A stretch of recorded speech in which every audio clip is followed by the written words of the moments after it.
अस्सलाम वालेकुम नाज़रीन। प्रोग्राम न्यूज़ टॉक में अवां खे चऊं था भलीकार। पंहिंजे अॼु जे प्रोग्राम में पाण ॻाल्हि ॿोल कंदासीं गिलगित बिल्तिस्तान में जेका चूंड थी आहे उन जा जेके हींअर ताईं नतीजा साम्हूं अचनि पिया। पाकिस्तान पीपल्स पार्टी पहिरें नंबर ते आहे ऐं घणो इम्कान आहे त उहा ई हाणे गिलगित में हुकूमत ठाहिण वञे पई। वज़ीर आज़म मियां शहबाज शरीफ़ साहब बि पीपल्स पार्टी खे इलेक्शन में कामयाबी ते मुबारकूं ॾिनियूं आहिनि। बिलाल भुट्टो ज़रदारी साहब जो बि बयान बि आयो आहे, उन ते बि ॻाल्हाईंदासीं। गॾोगॾु पाण ॻाल्हि ॿोल कंदासीं आज़ाद कश्मीर में जेको अवामी एक्शन कमेटी जंहिं ते हाणे पाबंदी भी लागू कई वही है, उन जे एहतजाज के नतीजे में हींअर ताईं नज़र अचे पियो त 4 पुलिस एहलकारनि समेत तक़रीबन 7 माण्हू जेके आहिनि सो उते मारिजी विया आहिनि। उते जेका सूरत हाल आहे उन ते पाण ॻाल्हि ॿोल कंदासीं। सीनियर सहाफ़ी ऐं तर्ज निगार आहिनि आसिफ बशीर चौधरी साहब, उहे असां हींअर टेलीफोन लाइन ते मौजूद आहिनि। आसिफ बशीर चौधरी साहब, बहुत शुक्रिया सर, आपने हमारे लिए वक्त निकाला। सबसे पहले अगर हम बात करें गिलगित बिल्तिस्तान में जो इलेक्शन हुए हैं, जो अब तक नतायज आए हैं और पीपल्स पार्टी के हवाले से बताया जा रहा है कि 9 नशस्तें अब तक के नतायज के हवाले से, जो 19 नतायज आए हैं जनरल इलेक्शन के, तो पीपल्स पार्टी आगे किस तरह देख रहे हैं सर? इस पर भी बड़ी डिबेट चल रही है कि ये शायद पहली मरतबा हो रहा है कि वफाक में एक पार्टी की हुकूमत होगी और गिलगित बिल्तिस्तान में दूसरी पार्टी यानी पीपल्स पार्टी की हुकूमत बनने जा रही है। देखिए, मैं इसको कोई ज्यादा बड़ा कोई अपसेट नहीं मानता, क्योंकि जो पीपल्स पार्टी है वो वफाक में हुकूमती बेंचों पर ही बैठती है जी। तो जो वहाँ पे अपोजिशन थी पाकिस्तान तहरीक इंसाफ, उसको तो इलेक्शन लड़ने नहीं दिया गया, ना ही इलेक्शन कैंपेन की इजाजत दी गई। तो ये जो नताइज हैं गो के ये इलेक्शन लेवल प्लेइंग फील्ड के नहीं था, लेकिन पीपल्स पार्टी को जो मुबारकबाद दी जा रही है कि ज़ाहिर है उनकी अददी अक्सरियत है, तो यहाँ तक बात दुरुस्त है। और हुक्मरान इत्तेहाद ही वहाँ पे भी हुकूमती बेंचों पे बैठ रहा है, अपोजिशन के बेंच से उठ के कोई वहाँ पे हुकूमत बनाने नहीं जा रहा। और इसमें बड़ा विजिबल आपने भी देखा कि किस तरीके से वहाँ पे वफाकी वज़रा भी जाते रहे कैंपेनों में, और जो है यहाँ से सारे लोग वहाँ गए। लेकिन ये है कि अब क्योंकि अवाम ने जो भी फैसला दिया है, हम ज़ाहिर है कि उसको तस्लीम करते हैं। और पीपल्स पार्टी की नशिस्तें ज्यादा है तो ज़ाहिर है कि पहला हक भी उन्हीं का ही है कि वो हुकूमत साजी करें, और यकीनन वो मेरा ख्याल है बाकी लोगों को साथ लेके चलेंगे। और एक ऐसा ही इत्तेहाद जो मरकज में है, उसी तरह का कोई इत्तेहाद वहां पे भी देखने में आएगा। यहाँ पे पीपल्स पार्टी आईनी ओहदों तक महदूद है, लेकिन वहां पे शायद नून लीग जो है वो अगर हुकूमत के साथ बैठेगी तो वो वजारतें जरूर लेगी। अब देखना यह है कि क्या वो हुकूमत में बैठते हैं या अपोजिशन में बैठते हैं। सही, बिल्कुल आपने वजह फरमाया। लेकिन सर अब जैसे हम देखते हैं आज़ाद कश्मीर के इलेक्शन हो गए या गिलगित बिल्तिस्तान के, तो मोस्टली उसी पार्टी की हुकूमत बनती है जो वफाक में बरसर इक़्तिदार हो। जैसे 2009 में पीपल्स पार्टी, फिर 15 में नवाज लीग, 20 में तहरीक इंसाफ, फिर खालिद खुर्शीद साहब के जाने के बाद इत्तेहादी हुकूमत बनी। तो इस हवाले से भी कहा जा रहा है कि पीपल्स पार्टी ने या तो मेहनत ज़्यादा की, नहीं तो वफाक में तो नून लीग की वैसे हुकूमत है और पीपल्स पार्टी का यहाँ पर जीतना। देखें, असल में एक जो बुनियादी फैक्ट है ना, वो ये है कि जो पाकिस्तान तहरीक इंसाफ का वोटर है ना, वो अपनी एक्चुअल अपोजिशन मुस्लिम लीग नून को मानता है, और सबसे ज्यादा वो तनकीद जो है वो मुस्लिम लीग नून की लीडरशिप के ऊपर करते हैं। तो जब पीटीआई को के वोटर को अगर चॉइस करनी पड़ेगी तो शायद वो पीपल्स पार्टी को चॉइस करेगा नून लीग के मुकाबले में। सही। पंजाब के अंदर भी यही ट्रेंड हमने जनरल इलेक्शंस में देखा था।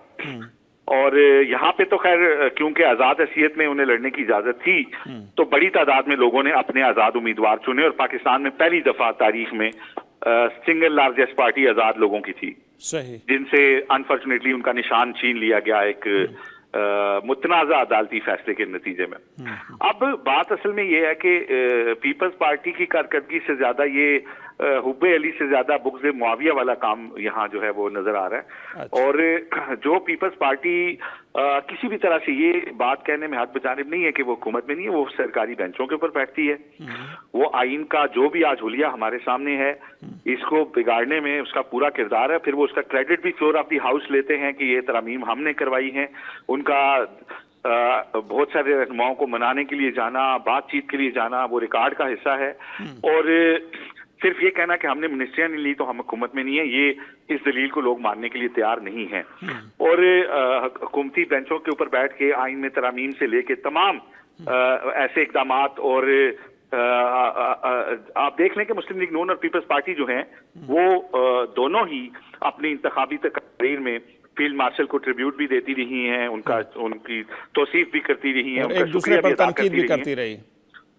तो अब ये कहना कि मैं अपोजिशन हूँ पीपल्स पार्टी का, ये कम से कम मेरे जैसे एक सहाफत के और सियासत के तालिब इल्म के लिए थोड़ा मुश्किल है इस बात को हजम करना कि आपने कौन सी किसकी अपोजिशन है। आप थोड़ा सा अगर बता दिया जाए, मुस्लिम लीग नून के साथ आप बेंच शेयर करते हैं, फील्ड मार्शल जो है उनकी आप तौसीफ करते हैं और आप कहते हैं कि मैं अपोजिशन हूँ, तो मेरे लिए थोड़ा सा इसको समझना मुश्किल हो रहा है।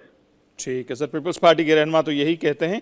अच्छा, आपका अपना मौक़िफ़ है, लेकिन अब अगर आ जाए, जैसे सर आइनी तरमीम का आपने जिक्र किया, तो आइनी तरमीम 28वीं आइनी तरमीम के बड़े चर्चे थे और बजट भी कहा जा रहा है कि उस हवाले से डिले की जा रही है। कौमी इक़्तिसादी कौंसिल का आज जो इजलास था गालबन वो भी मुलतवी हो गया है, तो उस हवाले से फिर क्या प्रोग्रेस है? 10 तारीख को बजट आ रहा है जो गालबन सुना जा रहा था, तो फिर कैसे होगा, क्या मामला तय पाए हैं सर अब तक?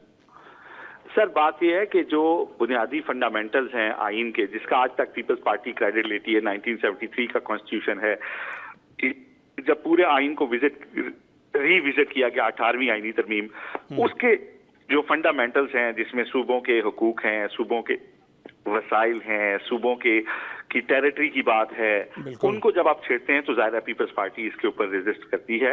लेकिन बड़े ही मोहतात तरीके से आसिफ जरदारी साहब कहते हैं कि हमें फील्ड मार्शल जो है उनके हाथ मजबूत करने हैं, बिलावल जो हैं वो उनकी तौसीफ करते हैं, और साथ वो ये भी कहते हैं कि ये जो मुजवजा तरामीम है हम इनको नहीं मानेंगे। तो बेसिकली वो एक तरफ अपनी ऑडियंस को भी जो है खुश रखना चाहते हैं, नहरों के मामले पे वो भुगत चुके हैं कि किस तरीके से सारा सूबा उनके खिलाफ खड़ा हो गया, वो दोबारा उस सिचुएशन में नहीं भी जाना चाहते, बिल्कुल, और वो ताकतवर हलकों को नाराज भी नहीं करना चाहते।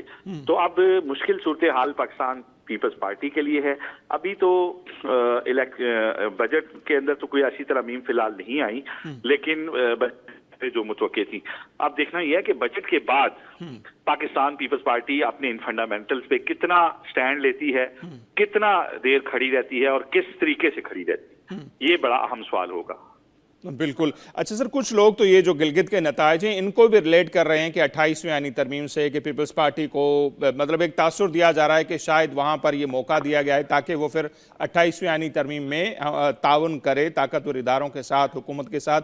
आप इस नज़रिए को या इस जो एक फिनामिना है इसको किस तरह देखते हैं? देखें, कोई स्वीपिंग, एक तो उन्हें कोई वहां मेजॉरिटी कोई ऐसा नहीं मिली, ना ही कोई बहुत बड़ी कोई रिगिंग करनी पड़ी, क्योंकि जब पीटीआई को आउट किया है तो वहां पे नेचुरली पीटीआई को आउट किया है तो पीपल्स पार्टी वहां पे एक बड़ी जमात रह जाती है, क्योंकि वहां पे 2-3 फैक्टर ऐसे हैं जिसकी बुनियाद पे पीपल्स पार्टी को मुस्लिम लीग नून पे एडवांटेज है। तो वो उन्हीं फैक्टर्स का सहारा था जिसकी वजह से वहां पे उनकी नशिस्तें ज्यादा हैं। बाकी आईनी तरमीम के लिए अभी तक जो मेरी मालूमात हैं पीपल्स पार्टी राजी नहीं है, और ना ही ये कोई डील का हिस्सा था कि आप हमें कश्मीर में या गिलगित बल्तिस्तान में हुकूमत दें, क्योंकि पीपल्स पार्टी सबसे पहले अपनी कॉन्स्टिट्यूंसी सिंध को बचाना चाहेगी, और वहां पे अगर सूबे बनते हैं तो पीपल्स पार्टी वहां से वाइप आउट हो जाती है। और यही सबसे बड़ा चैलेंज है पीपल्स पार्टी के लिए कि वो इन मुजवजा तरामीम के हवाले से क्या मौक़िफ़ अपनाती है और कैसे अपनाती है। सही। अच्छा सर, सूबों का जैसे आपने जिक्र किया तो इस्लामाबाद के हवाले से भी ये खबर आई कि दारुल खिलाफा का जो ढांचा है उसमें तब्दीली की बातें और शुरुआत वहीं से हो सकती है कि इस्लामाबाद को सूबा बना दिया जाए। तो इस पर आपको लगता है कि सीरियस कोई मूव है या ये बस सिर्फ कहने की बातें हैं? इस्लामाबाद को सूबा बनाने की बात वैसे सूबों की बहस को तकवीत देने की है। यहाँ पे बल्दियाती निज़ाम को अपग्रेड किया जाता है, जो कि मैं समझता हूँ कि पूरे मुल्क में होना चाहिए। देखें, एक बाबू आता है मोहम्मद अली रंधावा, पूरे इस्लामाबाद के 70 साल के दरख्त काट के भाग जाता है, किसी को जवाब देनी है, किसी और सूबे से जाके रिटायर हो जाएगा, किसी और जगह से जाके रिटायर हो जाएगा, इस्लामाबाद में रहेगा ही नहीं। तो जाहिर है कि यहाँ पे एक अवामी हुकूमत की रिक्वायरमेंट है, बुनियादी जरूरत है जो लोगों के एहसासात और जज्बात को मद्देनजर रखते हुए फैसले ले, वो जवाबदेह हो। तो ये बड़ी देर आए दुरुस्त आए, ये बड़ा अहम फैसला है। इस्लामाबाद का बल्दियाती निज़ाम पावर होना चाहिए, और ये जो सफेद हाथी है सीडीए का, इसको किसी को जवाबदेह होना चाहिए इसके बाबुओं को। तो ये एक अच्छी मूव होगी। तो ये सिर्फ मामला बल्दियाती इदारों को मजबूत करने तक होगा, या जैसे सूबे का दर्जा देने की जो बातें जो एहसन इकबाल साहब की क़यादत में कमेटी थी, उन्होंने तो तजवीज़ दी है कि इसको सूबा करार दिया जाए? और देखें, कान को आप जिस साइड से मर्जी पकड़ लें, इस्लामाबाद जो टोटल टेरिटरी है, एक जिला है इस्लामाबाद, ठीक है। इसको आप सूबा कह दें, इसको आप रियासत कह दें, इसको आप जिला कह दें, उसका हेड वजीर आला बना दें, उसका हेड मेयर बना दें, उसका हेड डिस्ट्रिक्ट नाज़म बना दें, बात एक ही है। और ये वैसे बात बुनियादी तौर पे अवामी हकूक के लिए बेहतर है कि अवामी नुमाइंदे हों, अवाम उन्हें मुंतखब करे और वो फैसले करें कि इस्लामाबाद ने कैसे चलना है, जिस तरह के किसी भी इलाके का हक होता है। सही। अच्छा, आसिफ बशीर चौधरी साहब, आपसे हम आज़ाद कश्मीर की जो सूरत हाल है उस पर भी तज्जिया लेना चाहेंगे कि अवामी एक्शन कमेटी पहले भी हम देख चुके हैं, जिस तरह एक साल पहले गालबन उन्होंने मुजाहरे किए, उसके बाद अब ये जो 12 नशिस्तों वाला मामला आ रहा है कश्मीर की, उस हवाले से जो एहतजाज हुए, फिर हम देखते हैं कि तकरीबन 7 से 8 लोगों की जान चली गई है और अब तक सूरत हाल को इतनी कंट्रोल में भी नहीं है। तो इसको आप किस तरह देख रहे हैं? मैं इसको मेरे पास अल्फाज नहीं है कि कौन से नाकबत अंदेश लोग हैं जो हमारे आज़ाद कश्मीर के अंदर वो बीज बोने जा रहे हैं जिनको हम आने वाले वक्तों में पता नहीं कब तक उसकी फसल काटेंगे। देखिए, ज्वाइंट अवामी एक्शन कमेटी अवाम के अंदर अपनी रूट स्टैब्लिश कर चुकी है, बारहा स्टैब्लिश कर चुकी है। सही। अवाम की अक्सरियत की नुमाइंदगी हासिल है। ये कह देना कि मुट्ठी भर लोग हैं और ये फॉरेन फंडेड हैं, दुश्मन के एजेंट हैं, ये सब वो बातें जो आपने हर मुहिब्बे वतन पाकिस्तानी लीडर के बारे में कही हैं, चाहे वो फातिमा जिन्ना हो या कोई भी लीडर हो।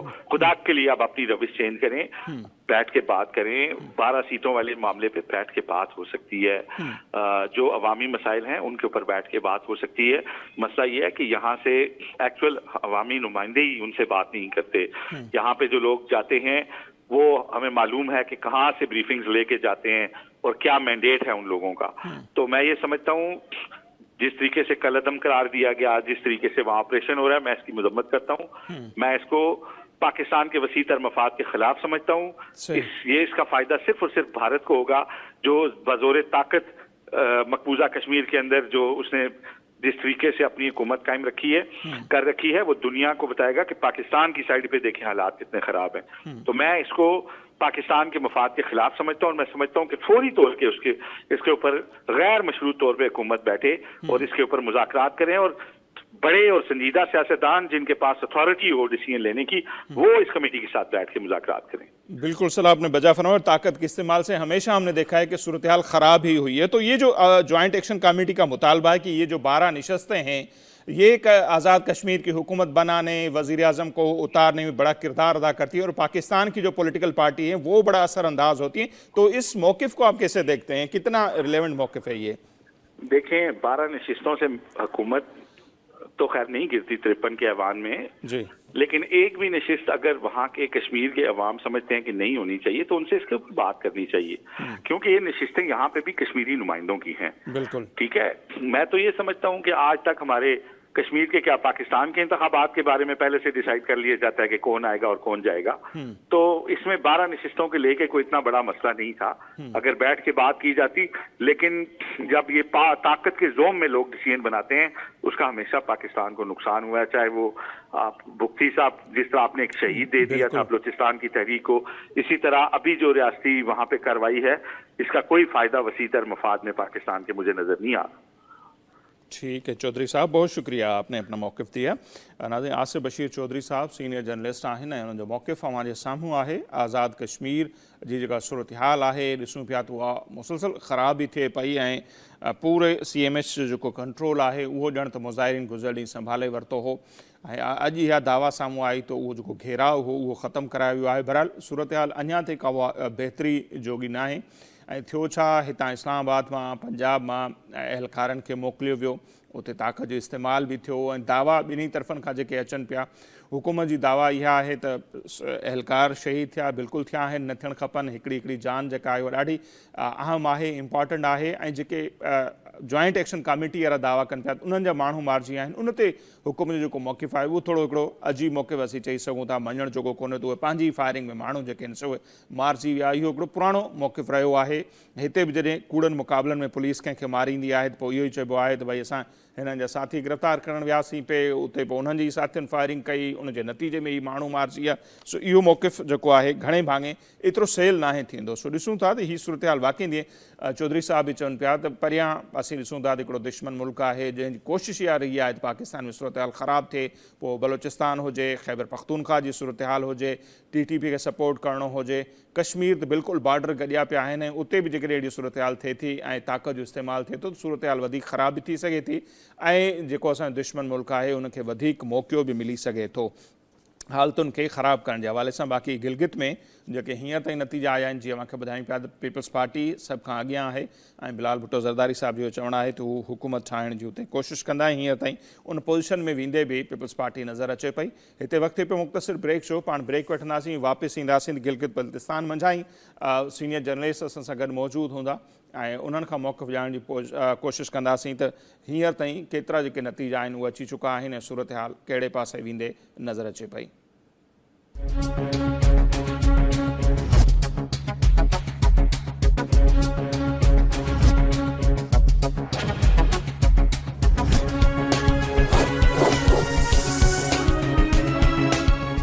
जी नाज़रीन, ब्रेक खां पोइ हिकु भेरो ॿीहर प्रोग्राम में अव्हांखे चऊं था भलीकार ऐं गिलगित बल्तिस्तान जी जेका इलेक्शन उन जा नतीजा अचण जो सिलसिलो जारी आहे। जेका हींअर ताईं जी सूरत हाल आहे, पाकिस्तान पीपल्स पार्टी जेका आहे उहा असांखे सरसी खणंदे नज़र अचे पई, उन्हनि खे बरतरी हासिलु आहे।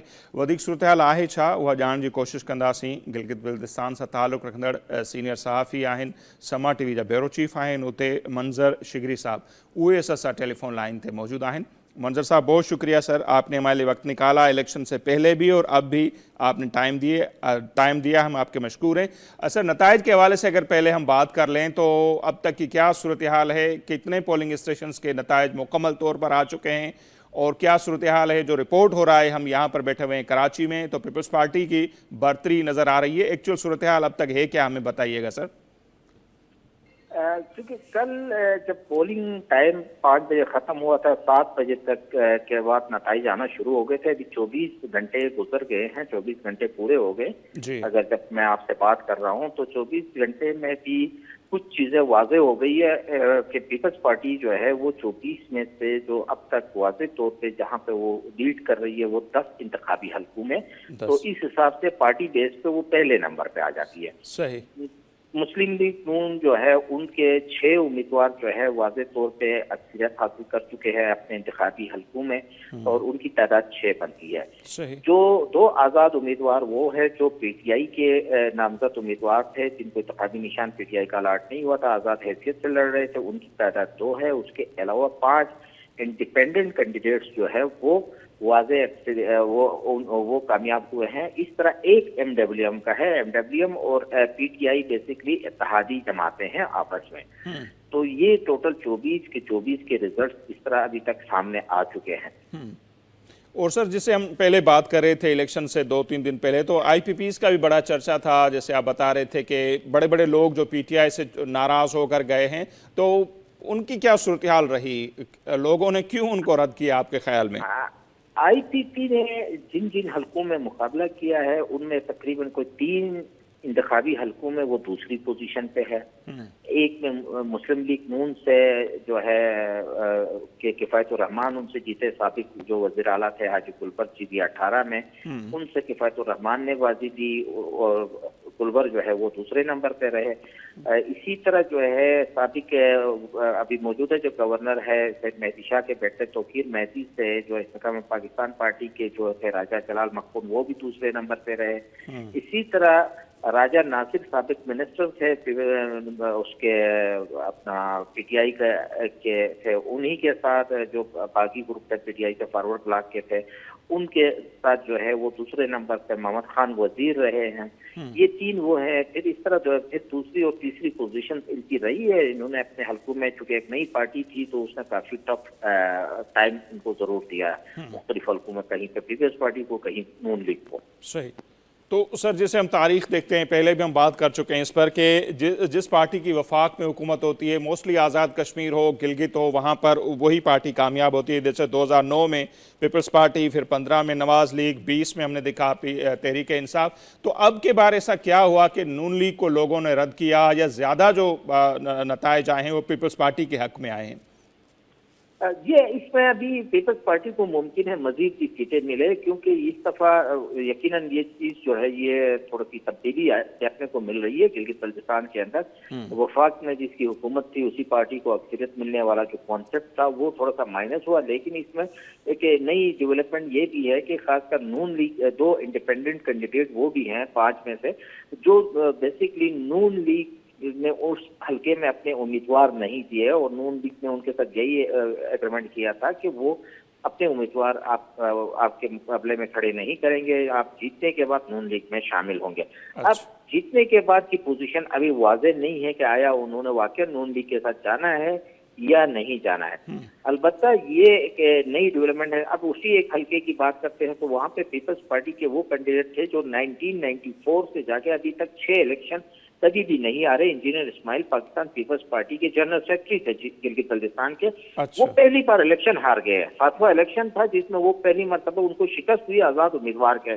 तो इस तरह कुछ ऐसे बड़े बड़े बड़े लोग थे, ताकतवर लोग थे सियासी, जैसे हाजी गुलबर्ग जो साबिक वजीर आला था, या इंजीनियर इस्माइल थे, इस तरह बड़े बड़े अच्छे सियासी जो लोग थे, तो वो यकीनन वो कोई नून लीग से, इस्तेकाम पाकिस्तान से, कोई पीपल्स पार्टी से, ये सारे जो है वो शिकस्त भी खा गए हैं। तो सिनेरियो थोड़ा सा तब्दील हुआ है और पीपल्स पार्टी ने भी थोड़ा सा मजीद पीपल्स पार्टी के लिए 1-2 हल्कों में अभी भी चांस बन रहा है।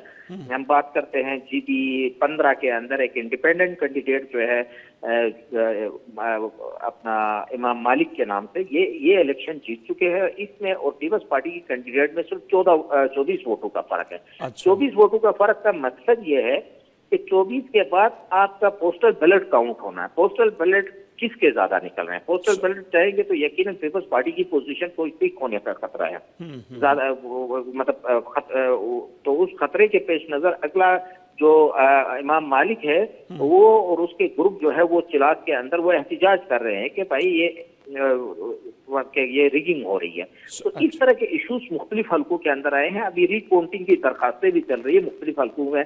अस्टोर के जो 2 इंतखाबी हल्के हैं डिस्ट्रिक्ट अस्टोर के, वहां पे भी फिर इसी तरह GB 20 है अपना नजीर एडवोकेट इस वक्त सिटिंग जो स्पीकर है वो, और नून लीग वाला वहां पे भी उन्होंने दरखास्त दी रिकाउंटिंग के लिए। इसी तरह GB 7 जहाँ पे मौजूदा गवर्नर सैयद मेहदी शाह का बेटा जो है तौकीर मेहदी जीता है, वहाँ पे इस्तेकाम पाकिस्तान पार्टी के जो कैंडिडेट थे साबिक गवर्नर जो है राजा जलाल, उससे भी रिकाउंटिंग की दरख्वास्त दी है। इस तरह के इश्यूज अभी चल रहे हैं, तो इसमें मुकम्मल रिजल्ट सामने आने तक टाइम लगेगा, अगले 2-3 दिन लग सकते हैं। अच्छा मंजर साहब, अगर हम बात करें पीपल्स पार्टी की कामयाबी की तो उसके असबाब आपको क्या नज़र आते हैं? जो उन्होंने इलेक्शन मुहिम चलाई वहाँ पर उसका उनको नतीजा मिला है बेहतर, या हम ये भी कह सकते हैं कि जो तहरीक इंसाफ के वोटर थे वो नून लीग से ज़्यादा नाराज़ थे तो इस वजह से उन्होंने पीपल्स पार्टी को सपोर्ट किया, वोट दिया, या इसे क्या हालात बने कि पीपल्स पार्टी को हम देख रहे हैं कि ज़बरदस्त मैंडेट मिला है? इसमें बुनियादी तौर पर होता ये है कि 2009 में जब पाकिस्तान पीपल्स पार्टी की यहाँ हुकूमत बनी तो अक्सर लोग जो है ना, जब हुकूमत बनती है तो उसके ऊपर क्योंकि जो वादे उनके होते हैं वो पूरे नहीं होते हैं तो लोग बड़े नाराज होते हैं। तो 2009 के बाद 2015 के इंतखाबात में भी पीपल्स पार्टी को कोई खातिर खा कामयाबी नहीं मिल सकी, फिर 2020 के इलेक्शंस में भी नहीं मिल सकी। तो शायद अवाम फिर बाद में उन्होंने नून को भी आजमाया, फिर अपना तहरीक इंसाफ को भी आजमाया, तो इस दफा फिर इन्होंने शायद दोबारा पीपल्स पार्टी की तरफ मुमकिन है रुख कर लिया हो। फिर उनकी जो कैंडिडेट्स थे वो भी अच्छे कैंडिडेट्स थे, कमजोर कैंडिडेट्स नहीं थे, उम्मीदवार भी अच्छे थे पीपल्स पार्टी के। तो इस वजह से शायद पीपल्स पार्टी को ये पिछले 10 सालों के दौरान जो है वो पीपल्स पार्टी को खातिर खा कोई कामयाबी नहीं हासिल हुई थी। तो मुमकिन है कि वो उसी हिसाब से आवाम के पास कोई नई पार्टी जमात थी नहीं, जैसे PTI एक जमाने में आई, इस तरीके से कोई जमात नहीं थी, तो पीपल्स पार्टी को ऑटोमेटिकली कुछ चीजें थी जो इनके को बेनिफिट दे रही थी, खासकर पीपल्स पार्टी को। जैसे पीपल्स पार्टी ने शुरू से इन इलाकों में थोड़ी सी इस्लाहात, जो सियासी इस्लाहात है वो पीपल्स पार्टी ने किए हैं। तो पीपल्स पार्टी अपने इस्लाहात की बुनियाद पे ही जो है इलेक्शन कैंपेन करती है हमेशा इन इलाकों में। शायद वही चीजें याद दिलाती गई, वही उसी चीज को वो बात करते गए, इस वजह से लोगों का माइंड सेट जो है उसकी तरफ चला गया। और पीटीआई, चूंकि पीटीआई के साथ आपको पता है पीटीआई के सब विचारों के साथ जो होना है वो उनके साथ होता रहा, तो इस वजह से पीटीआई कोई खातिर खा कामयाबी हासिल ना कर सकी। सही। अच्छा मंजर साहब, अब हम देखते हैं कि 33 का जो ऐवान है गिलगित बल्तिस्तान का, वहाँ पर सादी अक्सरियत या हुकूमत साजी के लिए 17 नशस्तों की ज़रूरत होती है। तो अगर पीपल्स पार्टी 11 नशस्तें भी जीत जाती है तो मखसूस नशस्तें कितनी मिल सकती हैं उनको? क्या वो अलग अकेले से हुकूमत बना सकते हैं या फिर ज़रूरत होगी 6-7 और वोटों की और वो आज़ाद भी हो सकते हैं, या आपको लगता है कि नून लीग और पीपल्स पार्टी मिलकर भी हुकूमत बना सकते हैं? देखिए, नून लीग और पीपल्स पार्टी के अभी तक जो बयानात यहाँ पे आ रहे हैं ना इनकी मुकामी क़यादत की, नून लीग वाले कहते हैं हुकूमत हम बनाएंगे, अच्छा। जबकि पीपल्स पार्टी की जो स्टेटमेंट आ रही है वो इस तरह की आ रही है, हम हुकूमत बनाएंगे, नहीं बनाएंगे तो हम नून के साथ नहीं बनाएंगे हम। तो अच्छा। इस तरह के मुतजाद बयानात सामने आ रहे। लेकिन पीपल्स पार्टी को अगर हुकूमत बनाना हो तो कम व बेश 2 आज़ाद कैंडिडेट्स को अपने साथ मिलाना होगा, 2 कम से कम आज़ाद उम्मीदवारों को अपने साथ मिलाना होगा, ताकि इनका अददी तादाद बढ़ जाएगी तो उस हिसाब से इनको जो स्पेशल सीट्स के अंदर कोटा ज्यादा मिलेगा। खासकर खवातीन का जो सीटें हैं उनमें अगर ये 4 ले सकते हैं, क्योंकि जब इनके अदद बढ़ जाएंगे, फिर टेक्नोक्रेट्स की 3 है, हो सकता है वहां से इनको 2 मिल जाए। इस तरीके से ये कोशिश करेंगे तो फिर इनका जो शुमार होगा वो सिंगल मेजॉरिटी के तौर पे ये जो है हुकूमत बना सकते हैं। जैसे सर हमारी पहले भी बात हुई थी तो खालिद खुर्शीद के जाने के बाद हमने देखा कि इन पार्टियों ने मिलकर भी हुकूमत बनाई थी, तो एक ट्रेंड भी और वफाक में भी पीपल्स पार्टी हम देखते हैं कि आईनी ओहदों तो उनके पास हैं, 2 के वजारतें नहीं है। तो इस बात का मतलब आपको इम्कान नज़र नहीं आ रहा कि वहाँ पर पीपल्स पार्टी और नवाज की कोई मुश्तरका हुकूमत बने? बिल्कुल ये हो सकता है, क्योंकि यहाँ की जो क़यादत की बातें तो कम चलती है, मामलात सारे तो आपको पता है जो भी वफाकी जमातें होती हैं उनके फैसले वफाकी सतह पे होते हैं। और शहबाज शरीफ साहब ने मुबारकबाद भी दी है वज़ीर आज़म साहब ने पीपल्स पार्टी। बिल्कुल, तो मुबारकबादी भी दी है, तमाम चीजें हैं। फिर आपको पता है इनका मरी कार्ड है, उस जमाने में जो इनका मिसाक जमहूरियत तय हुआ था, जो पार्टी अक्सरियत लेगी उनको हम हुकूमत बनाने की दावत देंगे। ये इनका जमहूरी जो उस जमाने में मियां नवाज शरीफ और शहीद मोहतरमा बेनज़ीर भुट्टो के दरमियान हुआ था, ये वो जमहूरी निज़ाम है कि हो सकता है नून लीग वाले पीपल्स पार्टी को दावत दे दे कि आप हुकूमत बना लें। तो हुकूमत बनाने में यकीन उनको कामयाबी मिलनी चाहिए, और जमहूरी तरीक़ेकार भी यही है कि नून लीग पीपल्स पार्टी को इन्वाइट करे कि आप हुकूमत बनाएं। लेकिन बयानात जो है इस वक्त दोनों साइड से थोड़े से मुतजाद आ रहे हैं, एक दूसरे के खिलाफ बयानात आ रहे हैं, एक दूसरे की फेवर में नहीं आ रहे हैं। जैसे कि हाजी गुलबर की जो हुकूमत बनी पीटीआई के फॉरवर्ड बाकी के साथ, तो ये दोनों 2.5 साल इन्होंने बैठ के हुकूमत की है दोनों ने, नून और पीपल्स पार्टी, जो कि पाकिस्तान की हिस्ट्री में कहीं पे नहीं हुआ इस तरह के पीटीआई के साथ जाके बैठ के नून और पीपल्स पार्टी बैठे हो हुकूमत की हो। जमीयत उलमा इस्लाम के वफाक में बिल्कुल अपोजिशन में थी, उसके बावजूद जमीयत उलमा इस्लाम भी पिछली हुकूमत का हिस्सा रही। तो इस तरह के मामला हैं, तो थोड़ा सा अभी चीजें मैनेज करने में शायद वफाकी सतह पे कुछ चीजें इस तरह की डील हो, क्योंकि आपको पता है पीपल्स पार्टी वफाकी सतह पे काफी, आपको अंदाजा है कि ये काफी कमजोर हो, क्योंकि ये पंजाब के अंदर सिंध हमेशा पीपल्स पार्टी का रहता है। तो उसके साथ बलूचिस्तान उनको दिया जाता है कि आप बलूचिस्तान में अपनी मैनेजमेंट कर ले। फिर जीबी और एजेके जैसे छोटे छोटे जो खित्ते हैं ये भी उनको दिया जाता है, ताकि वफाक में जो अभी बजट का इशू चला आ रहा है, फिर 28वीं आईनी तरमीम सामने आ रही है, तो उसमें पीपल्स पार्टी को मैनेज करने के लिए गिलगित बल्तिस्तान, आजाद कश्मीर और बलूचिस्तान के मामलात को जो है शायद पीपल्स पार्टी को दिया जाए, ये मुमकिन है। सही। अच्छा सर, आखिर में मुख्तसरन आपसे ये भी चाहेंगे कि टर्न आउट के हवाले से बातें चल रही हैं, आपसे जानेंगे कि कैसा रहा, और फिर हम मजमूई तौर पर हम देखते हैं कि जब भी इलेक्शन होते हैं हारने वाले धांधली के इल्ज़ामात लगाते हैं, तो यहाँ पर धांधली की क्या इल्ज़ामात आ रहे हैं सामने, या अब तक के नताइज को तस्लीम किया जा रहा है जैसे वज़ीर आज़म साहब ने तस्लीम किया और पीपल्स पार्टी को मुबारक दी? लेकिन पीपल्स पार्टी के कल तक के जो बयानात आ रहे थे मुख्तलिफ उनकी मरकजी लीडरशिप की तरफ से, वो थोड़ा सा उनके बयानात कह रहे थे कि हमारे जानबूझ के हमारे जो पोलिंग स्टेशन थे वहाँ पे पोलिंग का जो अमल था उसको सुस्त रवि का शिकार किया गया, हमें निशाना बनाया गया। ये बयानात पीपल्स पार्टी की तरफ से जरूर आए हैं, लेकिन मुस्लिम लीग नून की तरफ से कहीं से इस तरह के अभी तक कोई प्रॉपर कोई स्टेटमेंट नहीं आई है कि हमें इलेक्शन में धांधली हुई है या इस तरह के बयानात नहीं आए हैं। पीपल्स पार्टी की जानिब से ये बयानात आए हैं। अभी भी मैं कोई शेरी रहमान की कोई स्टेटमेंट पढ़ रहा था, वो 3 हल्कों की बात कर रही थी कि यहाँ पे हमारे साथ इस तरह सलूक हुआ है, यहाँ पे हमारे साथ ज्यादती हुई है, और उन हल्कों में उन्होंने रिकाउंटिंग के लिए उनके कैंडिडेट्स ने दरखास्तें भी दी है। ये सिलसिला चल रहा है। ठीक है मंजर साहब, बहुत शुक्रिया, आपने हमारे लिए वक्त निकाला। नाज़िम मंजर शिगरी साहब सीनियर जर्नलिस्ट आहिनि गिलगित बिल्तिस्तान सां, उनजो ताल्लुक़ आहे। हू तव्हांजे हक़ीक़तुनि खां असांखे आगाह करे जेका सूरत हाल आहे हींअर ताईं 10 सीटूं त वाज़े तौर ते पीपल्स पार्टी जेका आहे उहा ॼण त खटे चुकी आहे। 1 खां 2 वधीक सीटूं बकौल मंजर साहब जन पीपल्स पार्टी खे मिली सघनि थियूं। नवाज़ लीग खे 6 सीटनि ते बरतरी हासिल आहे। तहरीक इंसाफ़ जा जेके बिहारियल आज़ाद उम्मीदवार हुआ उन्हनि मंझां 2 कामयाब थिया आहिनि ऐं 5 जेके आहिनि मुकमल तौर ते जिनखे असीं आज़ादु चई सघूं था उहे कामयाब थिया आहिनि।